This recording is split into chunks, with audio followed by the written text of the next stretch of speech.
այլընտրանք ունենալով ուղղակի հանգիստ կյանք ապրելու Սամվել Կարապետյանը որոշել է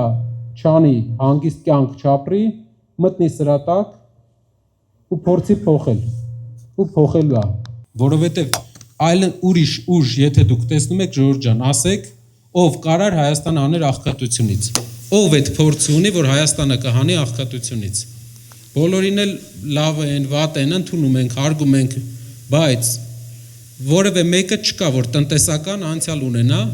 այնպես որ տասնյակ հազարավոր մարդկանց հետ աշխատած լինի, իմանա ոնց է այդ աղքատությունը վերջը հաղթարվում։ Կարապետյանը աշխարհի տարբեր երկրներում նույն ճամփեն անցել է։ Նենց չի մի երկրում հաջողության հասել։ 3-4 երկրում ինքը ունի իր տնտեսական միավորները։ Հայազգը ընդհանրապես աշխարհի յուրաքանչյուր երկրում ամենալավ ուղղությունները, բոլոր ուղղությունները մի հատ հայ ազգանուն կա։ Ու մեր խոսքում մի անգամ ենք նշել ենք, վատ ապրում են հայերը մենակ Հայաստանում։ Դա նրանից է, որ համակարգը չենք կարողացել սարքենք։ Կարապետյանը իր կյանքը ներդրում է Հայաստանի զարգացման համար։ Չկա ուրիշ մոտիվացիա, ուրիշ օգուտ, քան Հայաստանի զարգացումը ինքը չի կարող ունենա։ Քանի որ ֆինանսապես էլ ապահովված է, միակ մարդն է, որ Հայաստանի առաջնորդն է լինելու, որ ինքը որևէ բանի կարիք չի ունենալու գալուց։ Գիտեմ, ամեն ինչ փորձել ենք, տարբեր առաջնորդներ ա եղել Հայաստանում, ամեն ինչ փորձել ենք, բայց երբեք չենք փորձել մարդ, ով կարիք չունի փողի։ Չենք փորձել մարդ, ով իր ամբողջ կյանքը ուղղակի տնտեսությունն է եղել, մարդկանց կյանքը, ինչա տնտեսությունը, մարդկանց գրպանի գումարը, գումարի հետ աշխատանքն է, որ մարդը ունենա աշխատանք, աշխատատեղ, կարողանա ծախս անի։ Իր գործը դա է եղել։ Երկրորդը իր կապերն են։ Ինչ կարա, ինչա պետք այսօր Հայաստանին։ Մեր հարևան երկրի առաջնորդը, Ադրբեջանի առաջնորդը մեծ կապեր ունի, թե Ռուսաստանում, թե Ամերիկայում, թե Եվրոպայում, թե Թուրքիայում, լինելով այդ իր հոր տղեն, մեծ կապեր ունի, մեր առաջնորդը ինչ կապեր ունի, մեր առաջնորդը, որ գնում է միտեղ, ոնց կարա պայմանավորվի այդ գելերի մեջ, պետք է մարդը անցած ճանապարհ ու կապեր ունենա, ճանաչի աշխարհի ամեն երկրում ոնց է դրվածքը, առաջնորդելուց երկու խնդիր կա, նախ ինքը ուզենալու է կյանքը բարելավի, ուզենալու է, երկրորդ ինքը դրսում այդ շրջապատը չի ունենալու, պետք է առաջնորդ, որ ունենա այդ շրջապատը, որ աղքատությունից հանողը լինի, յուրաքանչյուր հարց, գիտեմ քաղաքացիական պայմանագիր կուսակցությունը որևէ թեմա չգտնելով Կարապետյանի հետ կապված, ամբողջ օրը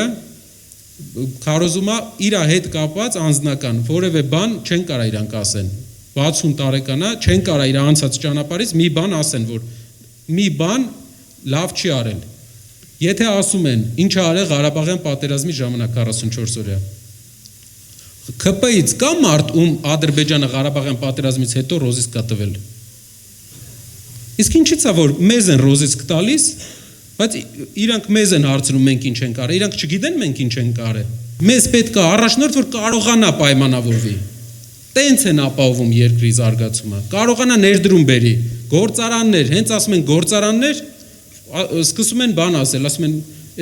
բարձր տեխնոլոգիաներ, հա, բարձր տեխնոլոգիաներ զարգացրու Երևանում, բայց շրջաններում դու այսքան 8 տարվա մեջ քանի բարձր տեխնոլոգիական հիմնարկ ես հիմնել,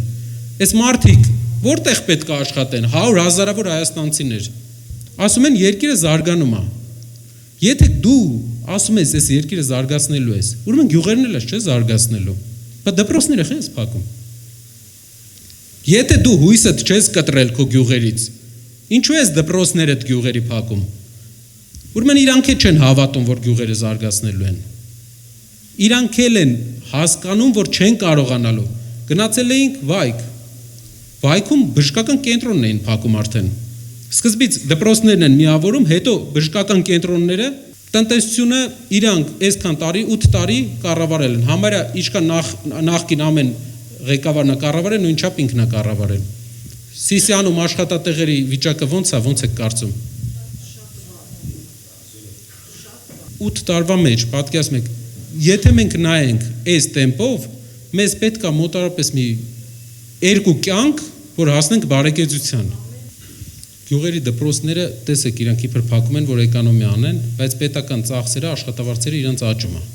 Այսինքն այդ էկոնոմիա չի բյուջեի վրա, տնտեսում չի տալիս բյուջեին։ Իրանք իջացնում են այստեղ, իրանց աշխատավարձերը պետական ապարատի նախարարությունների աշխատավարձերը բարձրանում է։ Ինչ վերաբերում է Հայաստանի ապագային, այս տարածաշրջանում ամենալավ աշխատող ազգը մեր ազգն է։ Պետք է վստահ եղեք, աշխարհում ուր հանդիպել ենք այս տարածաշրջանի մյուս ազգերին, միշտ ամենահարուստը հայն ա եղել մեջից։ Խելացի, ճկուն, լավ աշխատող։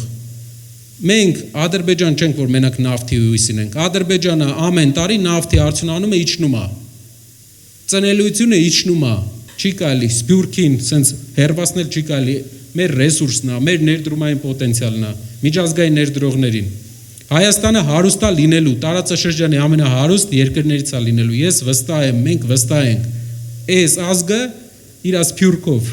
իր աշխատասիրությամբ ու լավ կառավարումով ամենահարուստն է լինելու։